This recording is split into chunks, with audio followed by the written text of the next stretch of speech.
तर एक ब्रेकिंग बातमी आलेली आहे। मी मुख्य सेनापती होतो, सैन्य अजूनही सज्ज आहे असं देखील जयंत पाटील यांनी म्हटलंय। माजी प्रदेशाध्यक्ष जयंत पाटलांकडून कवितेतून या भावना व्यक्त करण्यात आल्यात। एक पाऊल मागे घेतलं पण उद्दिष्ट ठाम आहे असं देखील जयंत पाटील यांनी म्हटलंय।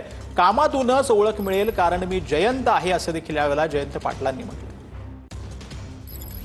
मी मुख्य सेनापती होतो, मी एक मुख्य सेनापती होतो। सेना अजूनही सज्ज आहे।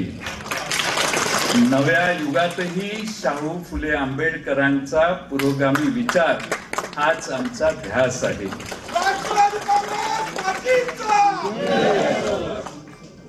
माझं व्हायचं मी जातो आहे पण सोडत नाही। एक पाऊल मागे घेतलंय पण उद्दिष्ट अजूनही ठाम आहे। कालही महाराष्ट्रासाठी होतो, आजही आहे। नाव असेल किंवा नसेल पण कामातूनच ओळख मिळेल कारण मी जयंत आहे।